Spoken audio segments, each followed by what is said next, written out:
Welcome back to Newsday. Earlier this year, Tehan, the chair of the Joint Intelligence Committee, put the case forward that Australia should be conducting airstrikes across the border in Syria. Since then, we know the decision that the Australian government has taken with our US and our coalition partners. But what next? There still isn't any sign of a political solution in Syria. What's been floated in New York over the last couple of days is perhaps should the West consider any kind of solution that would include Bashar al-Assad. I'm happy to say joining me now is the chair of the Joint Intelligence Committee, Tehan, to ask him about this. And Tehan, your views on this. Do we now need to start entertaining the idea of Bashar al-Assad being involved in Syria if there is going to be a solution there?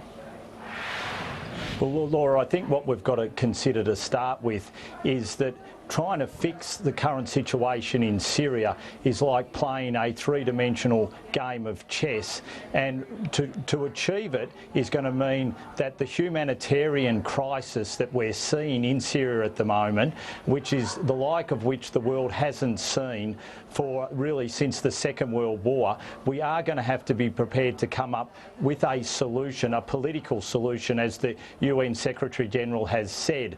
Now, my preference would be that that is done through the United Nations, through the Security Council. As we know, the Russians have a veto on the Security Council, so we are going to have to work with the Russians to try and achieve something. Now, the preference of the West, and the strong preference, is that that wouldn't include the Assad regime. But obviously this is going to require serious negotiation with the Russian government to achieve an outcome. And it's one which I think the globe needs, and it's one which I think, especially when it comes from the West, we're looking to the US and the US government, President Obama, to take a strong leadership role on. Well, President Obama has all but ruled out entertaining the idea of Bashar al-Assad being involved in any long-term solution in Syria. But what you're saying is that Russia, as you pointed out quite rightly, has veto power at the UN and is quite strongly backed in the region. So should we be looking to Russia for some leadership here, or perhaps that's the wrong term to use, but should we listening to Russia's solution on this? Well, as the Pentagon has pointed out, the military forces in Syria is the Russian forces in Syria is the largest force posture that we've seen from Russia since the Soviet Union collapsed. So the reality dictates that we are going to have to talk with Russia and negotiate with Russia. I don't think we will see leadership from President Putin on this, but I think what we've got to, what the West is going to have to do is understand that we're going to have to take a hard realpolitik view of this, and that will mean, in some fashion, trying to convince the Russians of a long-term solution, a political solution which can then lead to a military solution, and then making sure that we can put pressure on the Russians to say this is what needs to happen. But if we try and exclude them, the facts are that on the ground it's almost impossible to do so now. Yeah, and what is the alternative to Bashar al-Assad at the moment? There's some 60 rebel groups. The Free Syrian Army isn't really an alternative. Look, I think if the countries that surround Syria and the West and Russia can put their heads together, I think that there is a solution for Syria which doesn't involve Assad. But the thing is, what it's going to require is all parties being prepared to look for that solution. I don't think, sadly, we're there yet, but I think it's beholden on us in the West and in particular the US to lead the way in us finding that solution. There's been some concern expressed here as well, Tehan, from the likes of Michael Dabby and others, that Australia is getting too close to the likes of Iran in intelligence sharing, because of course Iran is one of the lead countries in that region taking the fight up to Islamic State. Do you have reservations about Australia's closeness to Iran? Well, look, the most important thing to understand also, and this is where it comes back to that three-dimensional game of chess, is that Iran is a key regional player when it comes to the Middle East and when it comes to Syria. So what we need, once again, is we're going to have to work with some of these countries to get the outcome that we need.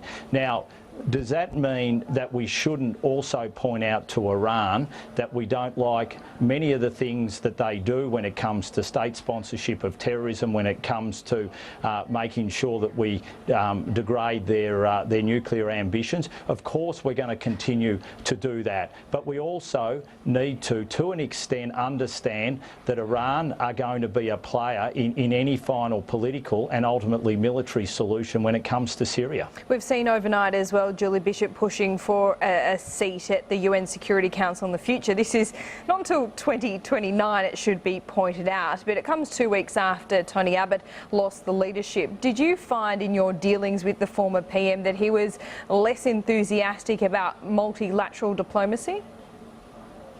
Look, I think that this government very clearly sees a role for the United Nations, and if we can be part of that role, I think what Syria has shown us is how important it is that the United Nations take a leadership role when it comes to global affairs, especially when you've got complex issues like Syria. So the fact that we can be at the table influencing affairs, I think is something which this government has seen as very worthwhile. Should we be a little more ambitious?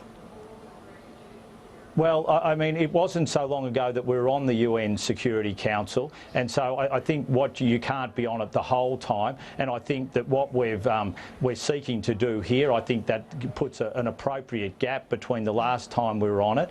It also shows that we think that the UN is an important global body when it comes to international affairs and when it comes to solving some of these extraordinarily complex problems. So I think that this is something that the coalition government rightly thinks is a good idea. I think all members of the coalition government would think that this rightly is a good idea, because the more we operate in a global environment, the more we operate in a globalised world, whether we like it or not, the UN is going to play a significant role. Tehan, if I could ask you about some domestic policy now, 2 weeks again since Malcolm Turnbull took over the leadership, everything is back on the table. In January of this year, you made the case for a broadening of the base of the GST into fresh food, education, health and financial services. Any indication that Malcolm Turnbull is willing to take your lead on this? Look, what is very important is that we have a tax reform process. There will be a white paper, and the government has made it very clear that everything is on the table. When I wrote my opinion piece in January, that was the very point that I was seeking to make, is that we should have all options on the table, especially including the GST. Now, whether ultimately that is part of the final package or not, it will be up to the government to determine. But the starting point should be that everything is on the table, and I think that is the right way to do tax reform in this country. It's obviously something that we do need.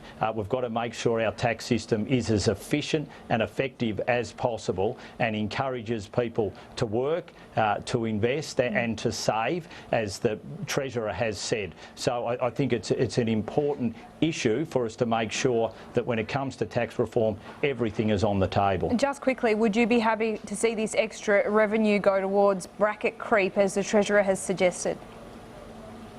I think what we've got to make sure is that when it comes to the overall tax burden, that we're lessening it rather than increasing it. But when it comes to bracket creep, that is one of the options when it comes to personal income tax. That is an inefficient way for our taxation system to work when when you rely too heavily on income tax. So if we can lessen the burden on income tax and put the burden in other areas where there are much more efficient and effective ways to collect revenue, such broad-based consumption taxes, then that's definitely something that we should be looking at. Tehan, thanks so much for your time. Always a pleasure, Laura.